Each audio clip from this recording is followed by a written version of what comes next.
Usual thing, I'm Ronnie Crawford, friend of the Denver South Platte, and my cohort here from Denver Trout Unlimited, who put all this together, John Davenport.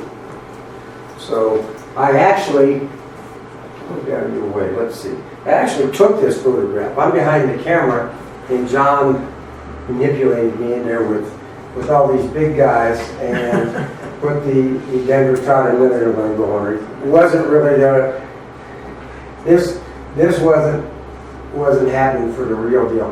This is Steve Materkowski from Urban Drainage and Flood Control District, and he really is that big. Because he looks like he's standing too close to the camera or something. Brian Murphy, who is the head engineer of the whole river project there, and this was at the Florida Avenue north or south towards Evans is what this construction was. You can see they've already started. We've got yellow machines in the river. Michael Bouchard, project manager for the city and county of Denver, and he's presented to us several times on this. And then our friend Jeff Shoemaker. And the contractor listed Naranjo. This is all their people that did all the scooping and digging, and they made all the earth move. And the other sponsors and contributors up here. Now this cost at $3.6 million, I digress a little bit. $1.8 million of this came from Shattuck. Jeff, myself, Catherine, Sandy, and some of the older members that had worked on the Shattuck issue, we all testified, went down and testified in front of John Sutters, the Attorney General at the time, because the money was released from Citibank and all that, the EPA, to go to the state, and it accumulated from 1.5 to 1.8, $300,000 in like 10 years. So over on the Neighborhood Association authorized the money to go to Greenway, because Jeff has all the availability and all the, everybody knows how to write the grants and has the attorneys to make that money happen. So he turned it into $3.6 million for this project. Now, the whole project confluence, everything that's going on all the way up to Grant Frontier Park, which is the furthest most construction site, is at $25.4 million that Jeff has raised. He's a go-getter. So anyway, thank you, Jeff. Okay. Okay, there was a question about what Trout Unlimited is, where it came from. I'll see if I can stand in front of you. Sam's a little bit. Here where I was.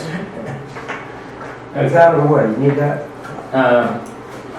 National Trout Unlimited was formed in 1959 by 14 guys sitting on the bank of the Ossawa River who were disappointed in the way their river had degraded. And it was mostly degraded because nobody cared anymore about what was going into it or what it looked like. They also didn't like the fact that the state believed that the solution was just throwing in hatchery trout. They all looked exactly the same. You throw them in, you pull them out, and that's the end of it. They believed that the stream could come back and could be a useful, helpful, wonderful stream if they'd let the stream take care of itself, keep it clean, and let the native reproduction of wild trout take place. So their goal is to conserve and protect and restore North America's cold water fisheries and their watersheds. So this is cold water, and it's cold water that you need for trout and salmon. Trout and salmon are canary species. They're what you take down in the mines to see whether you can live or not. If trout can live in the stream is healthy. Denver Trout Unlimited, our goal is to restore aquatic and riparian habitat all the way from Chatfield up through Commerce City. And by staying on top of it, showing we are involved, we are interested in it, we've been making some real progress. Our focus is below the water line. The insects, the quality and quantity of the water, the structure that is in the water so the fish have a chance to hide from predators and also get their food. And of course, we're interested in the fish. But Denver Trout Unlimited, like Trout Unlimited, takes care of the water and then you know, the fish will be okay. All right, your turn. Can I ask a question? Sure. How do you guys raise your money? That's the last slide. I'll be quiet and we'll see it. That's in the program, and it's just amazing. One of the offering plates. John, can I have Yeah, yeah. That's where the little fish come with. projector? I move this way, see we're off the screen scratch. All right. There we go. Is this the best production? Look, John put all this together. We've got this special Right. screen that fits the format. Ta-da! Okay, every Trout Unlimited chapter in the country, and I don't know, there may be more than hundreds and hundreds, because I think Colorado has 140. We all have what's called our home water, a little piece of a stream or the stream or whatever that group of men and women have decided that where they're putting their energy to make that stream better, a better fishery and a better place for the fish. So we have 17 miles of Chatfield down here, all this up into Commerce City up here. And our goal is a little different because Trout Unlimited is a cold water habitat improver, so to speak. But we have the unique thing here that starts as cold water up there coming out of Chatfield and way up in South Park where the South Platte starts, coming down through here, and somewhere around Bronco Stadium or a little lower starts warming up, and it's not so habitable for the trout, but still we've got smallmouth bass and the catfish and the bluegills. It's a great stream all the way through. So we have adopted, changed our policy a little bit, not making this just cold water stuff. We're good from Chatfield to Commerce City, which is fairly challenging and more than most chapters would do. Now we've got 5 matching funds, grants, and things. This will be later in a... am I supposed to take all this, John? I can't remember. Am I doing all this? Just highlight the fact that we're doing these 4 different things. Okay. We are doing these Did you hear me go over this with him before? Yes, I did. Shut up. You know, this is my classic excuse. It's Tuesday and I worked last night, damn it. Yeah. So I went to bed at 4 o'clock. Anyway, so we have these 4 things that we work on, and these will be shown in later slides. The studies to trigger restorations and amounts that we have put into, Trout Unlimited has put into these projects. Then there's four alerts here for the DSP is Denver South Platte for the disasters. And then events that we do promote and educate people about the Denver South Platte. Okay, the 5 matching funds for restorations currently total about $63,000. Now you just heard Ronnie say, you know, it was a $25 million just for the one person. So, you know, we're putting in minuscule amounts, but the amounts that we put in because we want to have a seat at the table. And if they're required to have matching funds, and almost all of these projects are required to have some kind of matching funds, this gives us the seat at the table. Carson Nature Center was our first. We funded a study that urban drainage actually read, understood, and said, okay, we'll try it out, to do a restoration of a small area, to change it from a flood control project to a more natural river that had a channel and wound around, rather than just a straight flat bottom, shoot the water through. It did not impact at all the flood characteristics, but it did improve the bank so that there was less silt, less runoff, healthier habitat for fish because it was winding and it was deep and would retain the cold water longer. Ronnie, you want to talk about Overland Park? Sure. I might mention that Carson Nature Center is farthest most towards C470. It's up there at Mineral, actually, and in there C470. Yes, Overland Pond Park Gateway Fishery is a gateway fishery, a term that I was reminded that I coined so that to promote fishing for smaller people as they grow up, get them interested in fishing, kids. And the kids will buy a license. The license helps pay for stocking of fish, game, and wildlife. And with that, I had talked to Paul Winkle, Colorado Parks and Wildlife, and he 4 years ago now stocked that pond right there at Florida Avenue, is where we're talking about, Overland Pond, with largemouth bass, a bluegill sunfish combo, and channel catfish. And last year, I haven't fished it this year, my biggest bass out of it was 14 inches, so these little fingerlings he puts in there, 14, 15 inches now. A friend of mine caught one 15 inches. The Florida Overland River Vision is what we're seeing. This is just by the Florida Bridge. The bridge would be just off to the right here. And that's when they're first starting to do their channel. But the Florida Overland River Vision started with meetings about 5 years ago of us and the city and people from the neighborhood and different Christ City Council, everybody, figuring out how to start to deal with this. And then Sheridan River Park. Sheridan River Run Park is just downstream from the project we did at Carson Nature Center. That project was successful enough that urban drainage on its own did an additional 2 miles upstream and 2 miles downstream. So then there's now almost 4 miles of stream in there that they have channeled, put in banks, cut the banks back so that it was good riparian drainage. River Run Park is around near where Bear Creek comes into the South Platte, and we put some money in that in order to sit at the table to talk about habitat. We want to make certain that they're thinking about what's going in below, because one of the things that there's always a lot of pressure for is we want standing waves for the kayakers. We want, kayak things. And, that's all fine. We believe in sharing the river with everybody, as long as what they're doing doesn't keep what everybody else is doing, out of it. In Golden, in their restoration area, they strung wires across the stream in order to hang pylons on that they use once every 3 or 4 years. But in the meantime, these wires are loaded with fishing gear. The guy's trying to cast in there, and it's a disaster. We're not going to let that happen. It may take some dynamite and midnight marauding. Okay, in-stream rock clusters.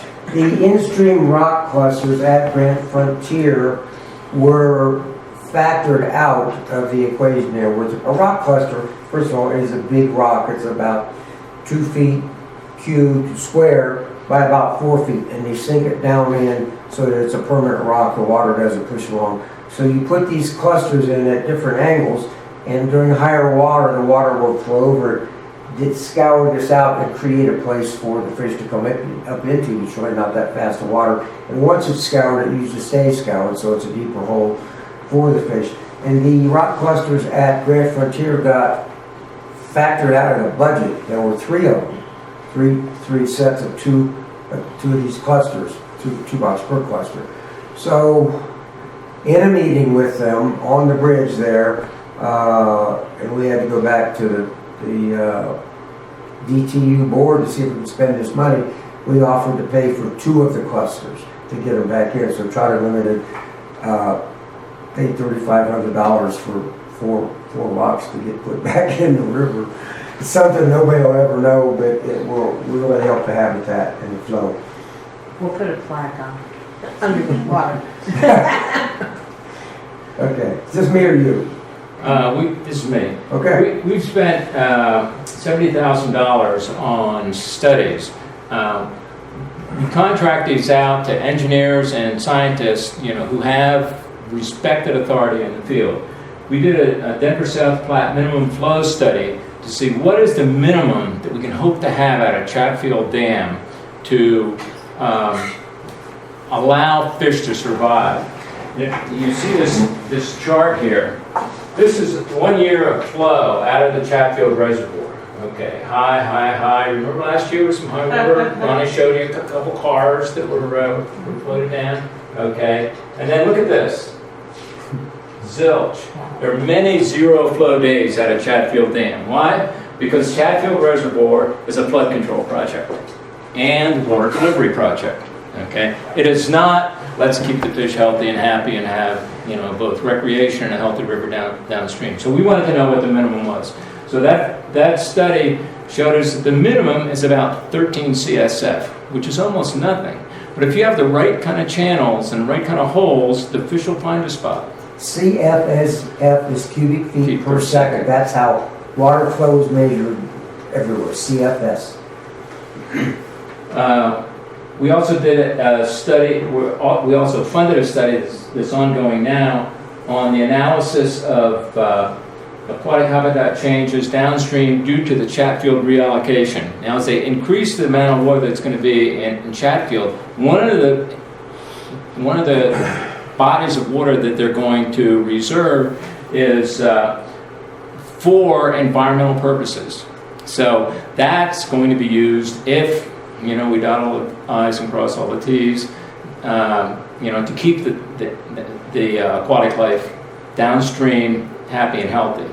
And how happy and healthy they have to be, and how healthy and happy they can be, is going to be the result of this study.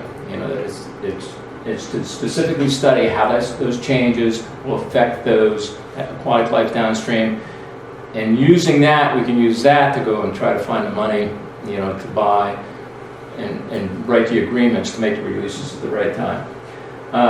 We also funded a group, a coalition, to coordinate timing of flows. A lot of the downstream water users have a choice of when they can take that water. Many times they do the choice, well, we're almost out, call the dam, get some water down here. Well, it'd be really nice if they did it, during the periods of low flow. They've got the storage capacity. There's no reason with a little bit of coordination they can't do it at the right time if they knew what the right time was. So this is money to set up that kind of coalition. And then finally, the last one was a $50,000 grant that we got from Wells Fargo in order to try to facilitate this cooperative municipal water use so that the water is flowing in the river independent of what the demand is for the water by the municipalities. Okay, Ronnie. All right. Up on the top is a picture of an oil slick on the water. Now, the Sand Creek refinery oil leak was discovered by one of our members, Trevor Tanner, and he was at the South Platte going up Sand Creek. He's a carp fisherman. He loves to chase the carp, so he's clear out of trout territory. He's up there where Sand Creek comes in, and That's by Commerce City more, isn't it? Correct, Right. correct. It's Suncor. It's way north. It is the Suncor refinery, yes. And he turns over a rock or did something and sees this oil to get the oil slick like that. So That's the actual oil slick. is that really it? Yes. Okay. So quite startling for a fisherman or anybody to see that. We don't want to see that when we've got our kids in the river or we're tubing or we're doing anything. How Seeing big that, was it? actually looks like modern art of some sort. But anyway, so he immediately goes, what do I do? What do I do? So the way I understand it, he called with his cell phone a friend of his who has a blog that lives in Utah, and the guy, a fisherman's blog, and the guy blogged out to everybody, whoever all his people are that watch that. What do I do? I got a guy in Denver that's seen oil coming up out of the stream. So got responses, and he got the EPA number, but we're not equipped with the EPA number. And so the blogger got back to Trevor, and Trevor wrote with a cottonwood stick in the sand the number to call. Great graphic. So he's got his rod down, he's got this number to call, and he calls the EPA. That was the EPA hotline. So that's how that was discovered by one of our fishermen, just seeing the oil. And since then, Suncor has donated millions of dollars to area water betterment things, fishing habitat. When was that, Ronnie? maybe 4 years ago. Yeah, I think it was December 2012 or Okay. maybe 2014. No, it wasn't 14, it was longer than that. Yeah, Yeah, it was 2012, yeah, because we have another slide that refers to it. it's been a bit. Okay, the confluence, is that you? Am I on the cart trap? Habitat scarcity. I know what it was. That's you, do it. The Confluence Park, as you may notice, they're renovating Shoemaker Plaza, right? But then it all stopped. Nothing happened, okay? And the waters went down, and there was still some pools behind the barriers that they put up. And one of our members who works there noticed a ton of carp trapped in those pools as the water is going down. They're going to die. What are we going to do about that? So, wielding our incredible influence with state and local government and mobilizing, Ronnie as well as a bunch of other things, we put up a stink about it. And eventually, the contractor who had put up all the barriers did send a crew down, and with some more help, managed to rescue a bunch of those carp out of there, and get them out into the river. We thought it was going to be a one-time, quick and done deal, but there's still some carp in there. They're happy as clams. They've now lived quite a while, but we did get a lot of carp, out of that trap. It's been since last summer, these fish are Yeah. still making it somehow. Okay, next one's yours. Overland Park dehydration, this deals with No, you missed 3. habitat scarcity. You want me to? Oh, you were doing that, yeah. Okay. I noticed, and Ronnie noticed, as we go back to some of these areas that we've just spent millions of dollars restoring, we wouldn't fish in some of these places, And the reason is that when they were designed by engineers from textbooks and from college courses, most of their view is from above the water. Can we walk along this? Is there a nice path? Should we put in a little dam here? Let's make sure the kayaks have fun, when they go through here. But none of those places are good for fish necessarily, okay? So we raised a bit of a ruckus, Ronnie paid a political price for it, I was told to shut up a number of times. But they realized that, if we do want to say we have a fishery and you do want a healthy river, you've got to put the kind of things in that, would make fish happy. So what you see on the right is are 2 drainage tiles, very cheap, you strap those together, sink them in the right spot, along the bank, and you give an area where trout can hide from overhead predators, rest, out of the swift water, and create the habitat that will make it a pleasant place for them to be. So we keep pushing for that. That's one of the reasons we want to be involved in their designs. Okay. Okay. The Overland Pond Park, the pond is traditionally really low in water. And last, maybe a couple months ago, I sent Scott Gilmore a picture. I measured it was 27 inches below the normal line. It's 27 inches. And the whole pond is only about 6 feet deep. So you're looking at about more than half the water's gone, because the bottom goes like this, it doesn't go straight down. So it's like that. So Are those some of the pictures you sent me? Yeah.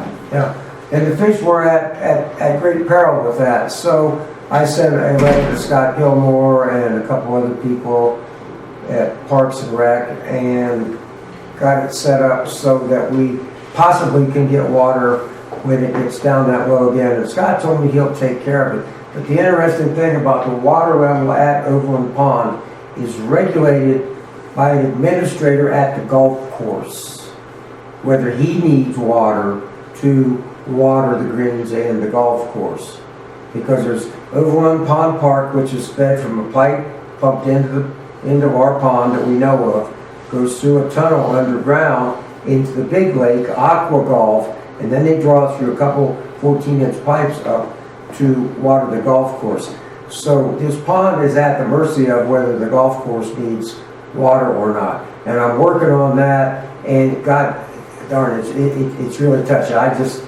I don't want to cost that golf course guy his job, but it's not his deal to turn the water on and off. It should be Scott Gilmore's or somebody that's just watching the level of the pond. So that's what we're talking about with dehydration. It's a classic thing where they don't care. And the state has put fish in there. It's a great little fishery now. And, you know, if we get a lot of rain, then the pond will just keep going down. It doesn't fill up with the rain, but it drains through groundwater. It loses water naturally. So if the golf course doesn't need water, our little pond is nobody's paying attention. So Denver Trout Unlimited has their eye on that. And one of the responses that came back was, well, remember, you know, they put in a new pump house on the South Platte in order to bring the water over into Overland Pond. We helped chip in on rebuilding the Overland Pond, but the response was, and then we did the $30 million worth of construction on the South Platte in that area. The response was, well, you know, it wasn't designed to keep water in the pond. It was designed for the golf course. Wait a minute, I remember hearing anything about that in a design meeting. So there's, you know, a lot of things that have to be worked out, but, you know, keeping your eye on it is the only way they will get worked out, as you all know. Okay, we also do programs to educate. We ran a Trout in the Classroom project for Denver Center for International Studies, and these are two of the happy classmates. They raise trout from eggs. You know, in the classroom, we buy a $3,000 setup of an aquarium and aerators and a whole bunch of other stuff. They raise them all the way from eggs up into their fry, and then we got permission from Parks and Wildlife to actually put them into the Arts and Nature Center, the area, you know, where we renovated. So we had a nice full circle, made everybody feel real good. This particular program is in a little bit of peril now, and we're not exactly certain why. I mean, some things have changed in the how they have to certify the trout before they're put back into the river. But that's another thing we have to keep our eye on. You took your CSATs. Oh, you're right. Okay, this is Trevor Tanner on the left. He's the fisherman that discovered the oil spill. And Curtis Kimball from the EPA. So we had Curtis come to one of our DTU members, and he is a local EPA guy.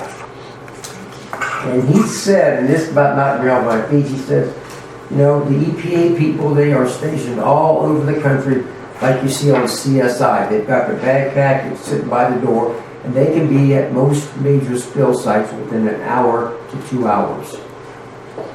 So that's something that you don't hear about in the EPA among other rumblings and stuff, but said that their I'll say agents or whatever, have their bags packed, they're sitting there, they're ready to go. It's a 24-hour call thing, and I don't know how often they get called, but they are ready now. But that's pretty cool, an hour to 2 hours, and they can be somewhere to monitor, see what's going on, and take control of the whatever kind of spill it would be.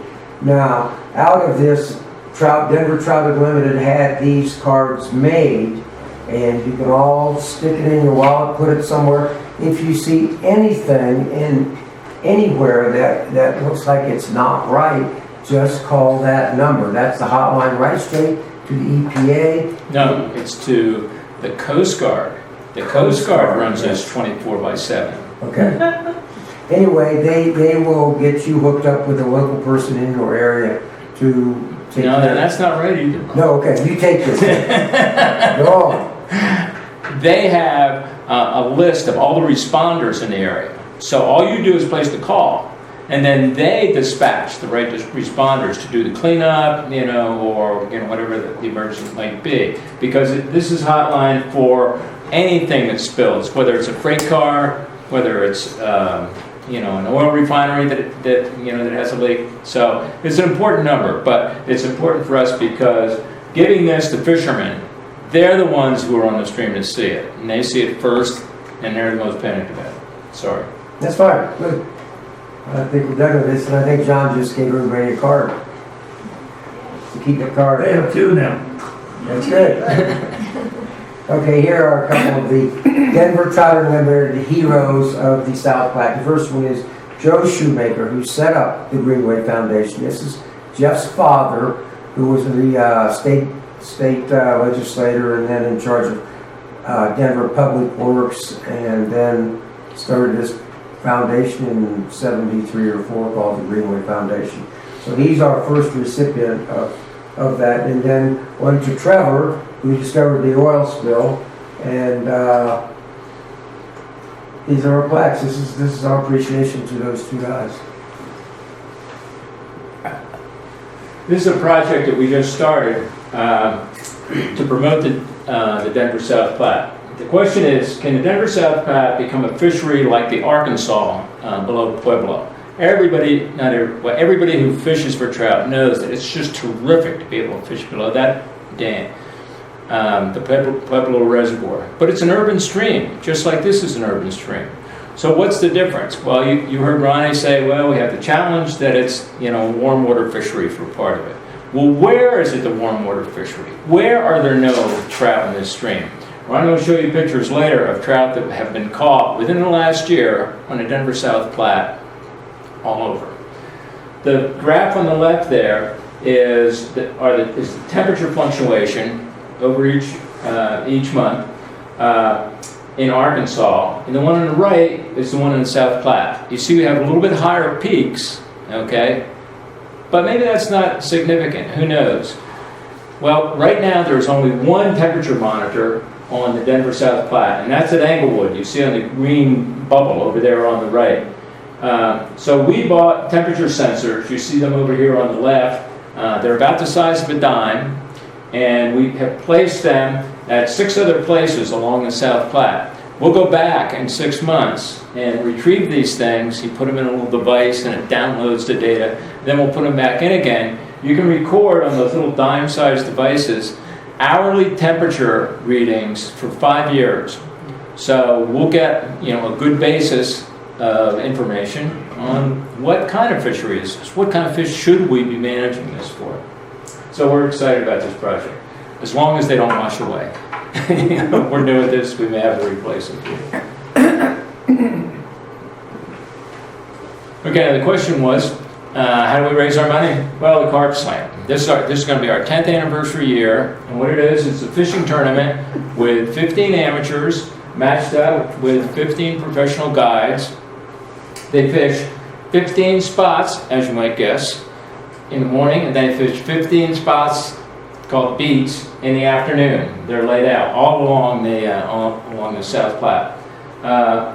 The guides are basically the same people every year, and they're really excited about it. It comes at the end of their season. It's a get-together that they just love, and there's lots of personal pride. These fish are very difficult to catch. Carp are one of the smartest fish in the whole kingdom. The amateurs, we call them slamateurs, have to buy their way in. It costs them $500, and then they are expected to raise money from their buddies and their Facebook friends to help the Denver South Platte. And the one that raises the most money is the grand prize winner of the contest. It's not whether you catch the most fish, but it's the grand prize winner. They get the biggest, the most expensive prize.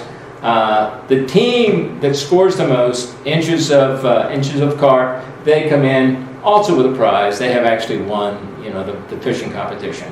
But we allocate the big money for the ones that raise the big funds for us.